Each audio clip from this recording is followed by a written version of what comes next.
it's about making sure that all of our processes are fully inclusive and have full equity for everybody. That's my long-term goal. To supercharge your business, you need the tools, skills, and confidence to get customers to desire what you do. This is the place you'll come to listen to advice and debate on business and marketing, tackling the biggest challenges and unlocking the biggest wins. I'm Si McMahon. Welcome to the Content in Business podcast.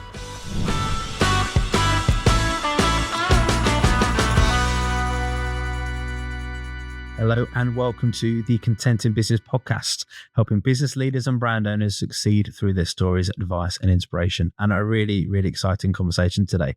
So today I am with Phil McQuillen, the Culture, Diversity and People Lead at E.ON. And I will stumble over his acronym because I'm just going to put it out there. I probably will. The LGBT Plus and Friends Network Chair, which sounds like a really important role. So firstly, welcome Phil. Thank you for coming along. And I'd love to hear a bit more about both of those roles.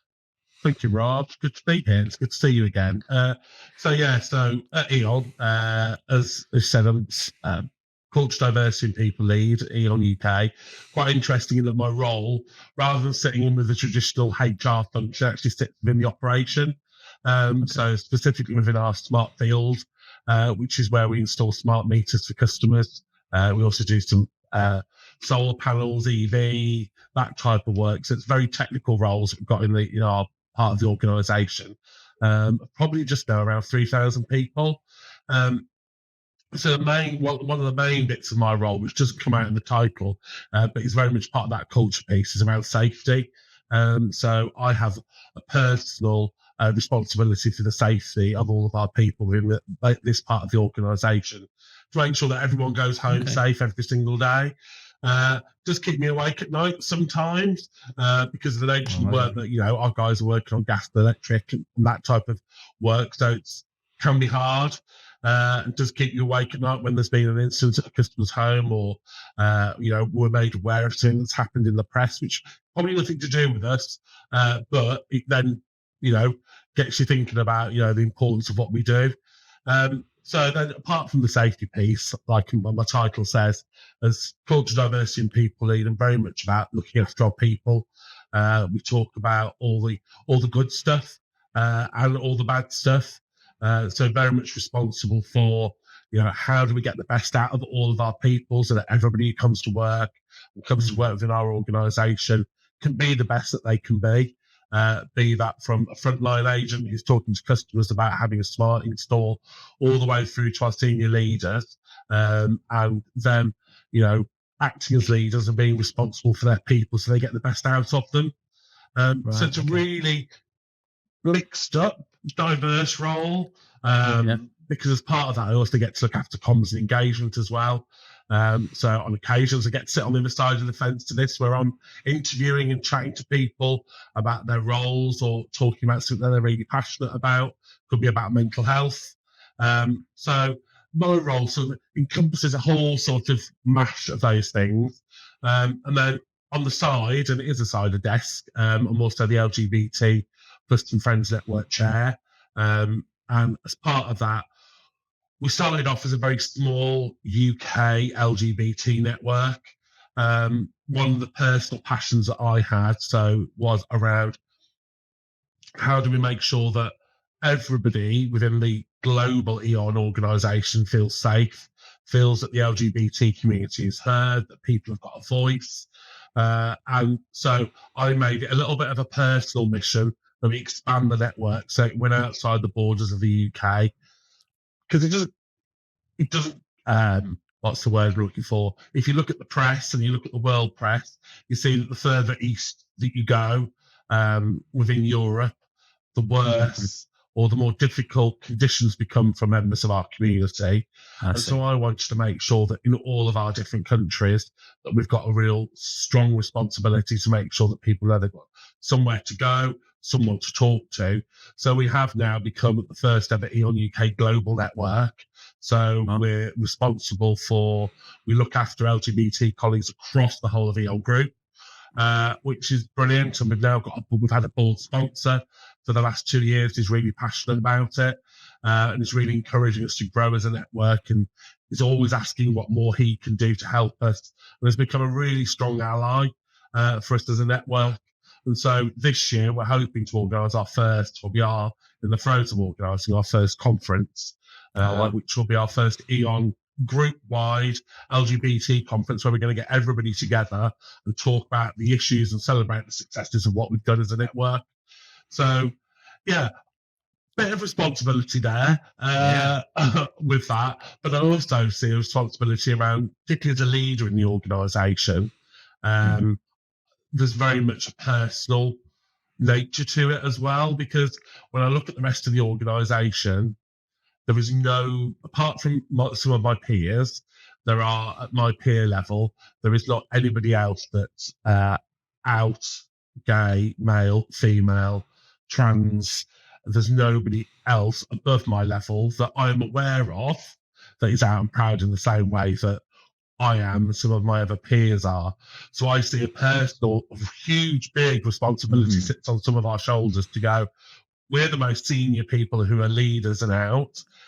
How do we make sure that people can see somebody like me? And there's nobody above me for me to look up to. So I've taken on a bit of that responsibility. But wow, it's an amazing network. They do a brilliant job.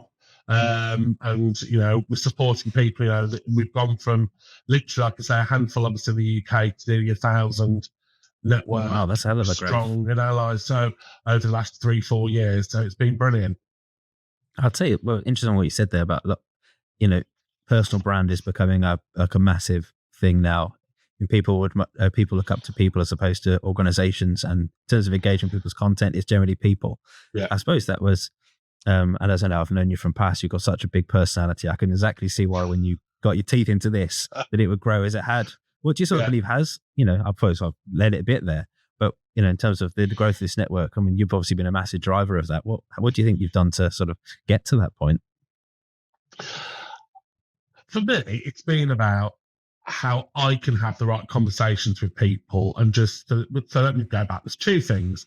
There's one is about conversation. So being a leader in the organisation, I recognise I have access to people that not everybody else in the organisation would naturally either feel comfortable to or have the ability to reach out to. So I know that I can do that as a leader, and I can use my contacts, use those that are more senior.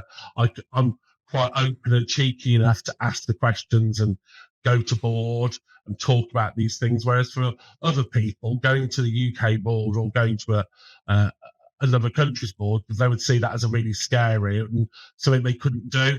Whereas I can, so I like to be able to use that opportunity to be able to do that. So there's that one side of having the cheek to ask. It's as simple as that. I said to one of the other networks the other day, they were like, Phil, how have you managed to get some of these things? And how have you managed to get all this branding across all the sites? And I'm like, because I asked. Simple as asking. And then they couldn't say no, almost. And they could. And they have. And some of my ideas they're thrown back at me and gone, no, Phil, that's not happening. But it is on that one hand, it is about asking. And then it is, though, on the other extreme, it's about just that day-to-day driving about, and you'll understand this, about continually marketing the network and talking about it and talking about the things that are relevant. So having content you can share, talking about those topics throughout the year, because I've always been clear, this isn't just about, some organisations, we talk about pink washing and we talk about people putting a rainbow flag on their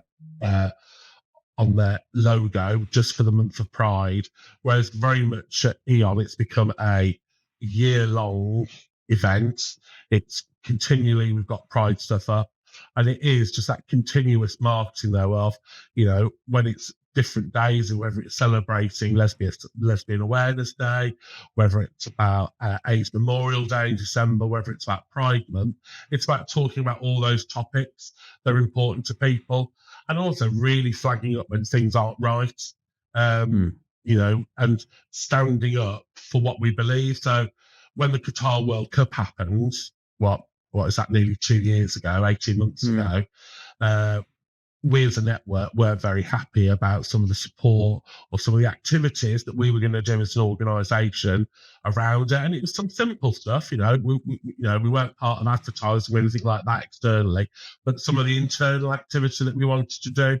But what that enabled us to do was to start a really broad conversation about LGBT rights in those countries and how, as a gay community, as an LGBT plus community, we have to think about when we go on holiday, where do we go on holiday? Is it safe for us to go on holiday? Can we just book into a hotel room and have twin beds or a single bed if we're a couple? How do we act as individuals? So that gave us a really good opportunity to educate the business. And that for me is the big thing. It's about educating and getting people to understand the reasons why we need to be like we are and why it's so important to have the conversations. Yeah, well, it's incredible to again have something to have when you have values and a drive for something. The passion comes across as you're talking. Like it's something you're so passionate about. I think having you as that, well, I said the most senior person within the organisation to carry those values and make sure others are heard. Well, it's just fantastic. So I suppose. Well, the next sort of where I was going to take this conversation is where's the, you've made incredible progress to date. Where's the sort of the vision, a dream for this going forward? With all these incredible things you're currently doing. Apart from taking over the world, obviously. Oh yeah, obviously. Clearly. So our next stage for this is because, like I talked about, and we're very open about it within the network, we know that in the UK, and we aren't perfect, this isn't about us saying we are not, but in the UK, we've got a very robust and very strong regime around discrimination and around support for the LGBT community, everyone having a voice. But we know in those other countries where we have a presence, that isn't necessarily the case, and we know that rights have eroded. And so our big focus over the next 2 years, and we've got a roadmap that we've developed as a team, and along with, our board sponsor, to go, how do we go from just being a network to being an organisation that is seen as a world leading organisation when it comes to LGBT rights? So that externally people look in and go, E.ON is somewhere where I would want to work if I'm a member of the LGBT community. And right now, talking openly and honestly, if you did that, in some of our countries, that might not feel like it, probably. And, some of the challenges that we face as an organisation is how do we make sure that people do see us as a friendly organisation? I recognise it as a member of the LGBT community, and so do other colleagues. But how do we make sure externally we're seen like that as well? Not about pink washing. It's not about sticking some rainbows on something. It's about, for me, it's really about those day-to-day processes, about how people really feel about the organisation. So we've done, particularly over the last few months within the UK, we've done a lot of work around trans issues and making sure that documentation, that making sure processes are really clear to people so that everybody's looked after in the same way. So if someone comes into our organisation as part of our organisation and shares with the business that they're going to be going through a body change and they're trans, we've made sure that we've got a really clear process so that those colleagues are fully supported through that journey. And that's what it's about for me. It's about making sure that all of our processes are fully inclusive and have full equity for everybody. That's my long-term goal, is that it absolutely is, that's how we're seeing, and that's how it feels within the organisation itself. Wow. So what do you think is the biggest challenge to realising that dream? What do you think? Being seen to be that organisation? It seems like internally, it seems like the processes and having people like you in the organisation will make that happen. But in terms of the external world seeing that work and seeing that vision, I think there's two big challenges for me. There's an external challenge, because how do we get the external world to see the great work we do without coming across as pinkwashing and just sticking a rainbow flag on something. That's not what this is about. And it's how do we get across that? So some of the ways that we started doing it is by being more involved with the community, getting involved more with the local groups that we've got in certain countries, like in Germany. We've got very much involved in the local LGBT organisations, networks that they've got out there as well. Same in the UK with, we're joining Pride this year again at Birmingham and in Nottingham, and we're, proudly going to be sponsoring part of that. And so it is giving that visibility piece, but recognising it's not just about that month, it's about getting so there's that external piece, and then it's the internal bit about how do we make sure that all colleagues really understand the difference that it makes and why it's important. I'm not one for expecting everyone I'm not there here to educate people. I'm here to give people the opportunity to educate themselves about some of these things. So if I give an example, we've really been pushing for including pronouns on things like email addresses on the systems that we've got so that people can see what people's pronouns are. And a number of colleagues came to us and said, I don't get it. I'm not doing it. Why do I need to do it? And so we just gave them the information to go away and understand it and understand the why. And so literally one of our board directors said to us, he was one of the ones who said, I don't get it, Phil. I really don't. I've got to understand it. Give me something so I can educate myself. And he read the documentation we sent him and he got to understand it. And I think that was the main thing it was about for me, was about how do we then, other challenges, how do we get everybody with the organisation to say, this isn't about stuffing a rainbow down your throat once a year or through the year. This is just about making sure that everybody in our organisation has the same opportunities and feels that they've got the same opportunities. Because unfortunately, and I'm not just talking about E.ON here, generally, quite a lot of organisations, LGBT colleagues don't feel like they have the opportunity to be out at work for fear of what other people will think. And so that puts them back in their own career journeys. And that, my personal passion is making sure that everybody, whoever they are, no matter what their background, no matter where they come from, that they've got that opportunity to really develop themselves and be the best that they can be. And it sounds a bit sanctimonious, is that the right word? But it absolutely is for me about how people can be the best that they can be in the workplace and in their personal lives, because it impacts on both. Yeah, absolutely. Wow. I suppose, it's, I mean, as a white, straight guy, you completely take for granted how there's very little resistance and path that I will ever likely to come up against. Yeah. And equally, we haven't actually got anybody gay in our business at the moment, but I've got lots of, say, girls in my team, and I'm a big champion of women. It's a very different perspective of, as a father of daughters, the challenges that they might face. I often reference, obviously, the time when I was actually back at Fire Angel, I was, when I joined, it was myself and Zoe Hadley at the time, who were both sort of marketing. One was, I was in retail, Zoe was in trade. And by the time Zoe had her family, both her children, I was group marketing director and Zoe was marketing managed trade, because she was disadvantaged. Yeah. Not necessarily the organisation disadvantaged, but just generally her circumstances. And actually one of my, our general manager, Megan's not long returning from maternity leave. And it was really important that there was no sort of drop back in her career. It was very much, her job is on merits, not on who she is, what her gender is, anything else. And that's really important. So this is, you're taking it to a whole other level for a section of society that is, really kind of victimized in that space.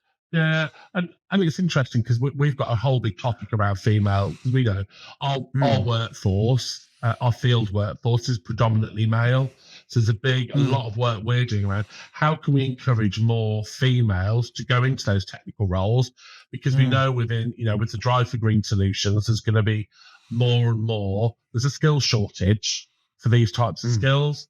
So we need everybody from all different parts of the communities to come in and take on those roles. And from a female perspective, we've really trying to go, how can we make sure our female colleagues who join the organisation, either in whatever role that is, that they're not penalised for having a child. They're not penalised for prioritising something different for a few months. And so but I recognise as well at the same time there's a whole load of work the government needs to do because we've got an academy at our Kings Winford office near Birmingham. And as part of that, we have people coming through and doing technical skills, and we've got relationships with local colleges. And we've been trying to say to local colleges is, how can we get more females coming through at a younger age into these roles and get females coming through? But they still see in their technical roles, a scary statistic was 98% of all of the students who sign up for their technical roles are males still. So if we're going to have 98% of people going into college that are male, we've only got 2% to up for all the different industries to fight over. And then how many of those are going to drop out as well that are female? So how do we encourage that? So there's a whole other world around that, Rob, that we could probably talk about for hours. That's another episode. It's another episode, indeed, yeah. Wow. Gosh. One thing was, how do you currently promote the sort of work that you're doing? So I see things on LinkedIn, and I've obviously, because I'm connected with you personally. How do you, because the sound of what everything you've said, it sounds like there's an incredible amount of work going on. How do you promote that sort of internally and externally? So a lot of the internal work is done through the network. So it's done by the volunteers in the team who do it all. We've all got day jobs, so they all do it side the desk. But it's just about, we've got our own internal network platforms that we use where we share things and we share stories and we encourage people. We do simple things like podcasts. We might do a quick 10-minute conversation. We do what we call time to talk sessions, whereby we'll have a topic. We'll invite loads of people to the call, and then a few of us will just talk about subjects that mean something to a lot of people, things like that. So we do a lot internally in that type of space, and particularly around Pride Month and things. We do other things as well, like events and etc. And then externally, we're getting better. We're not the best. We are certainly now through things like LinkedIn and that platform. We're using those platforms as a way of us getting that information out there. But our PR teams and our central comms engagement teams now are really working closely with us through the relationships we've built to make sure that we're getting real added value out of it. Because last year after Pride, it was our first Birmingham Pride back for a very, very long time. It actually, a couple of people commented to our new chief people officer actually said to her, I actually joined the organisation because I saw you at Pride, and that's what encouraged me to apply for a role. So we've really tried to encourage that external promotion through things like that, and making sure that we've got some visibility. Mainly through those sorts of the traditional routes. Oh, fantastic. And then this is, we could keep going, but I'm conscious I've already overrun the time. But what is really important for me is sort of a closing question I ask pretty much every time. There will be other people potentially that could be going into a role like yourselves or in one currently. What advice would you give someone else who's starting out? Maybe more starting out, I suppose, is the best position in another organisation that's someone like yourself potentially wants to champion, these rights and diversity of culture and things. What advice would you give to them? I think the phrase I'd use is don't give up. This hasn't been a quick journey. I've been at E.ON 8 years, and there's been meetings where it's just been me and a couple of other people for months on end. No one wants to engage, no one wants to join. It can feel quite disconcerting and feel quite lonely, but it's worth the reward. And so it's absolutely not, it's about not giving up. It's definitely the first thing. And then the other bit of advice is don't be afraid to ask. And I know I said this earlier, but you've got to have the cheek to be able to ask for help and ask the senior leaders, because there is bound to be somebody out there who's like you, who's passionate and wants that support. And once you find them, you can then build that momentum to really move and drive things forward, which is absolutely where we've got to now. Well, I think with the E.ON example, thank goodness they've got you driving this on, because you've clearly done, it's taken like 8 years of, persistence, passion, Yeah. and not giving up. So thank goodness you're there, and Definitely. hopefully others can, in other organizations, can learn from a lot of what you said. Well, that was brilliant. Okay. Thank you very much for your time. I really enjoyed speaking to you. Great And talk. for everyone else, make sure everyone check out Phil. We'll put some links to E.ON, and we'll get some other links from Phil of where you can find out more information about the sort of work that they're doing there. Potentially, if you're looking for a career and some of what Phil said resonates with you, then absolutely we'll make sure we share some links with you as the episode goes out. So thank you very much, Phil, and to everyone else, have a great day. Cheers. Thank you.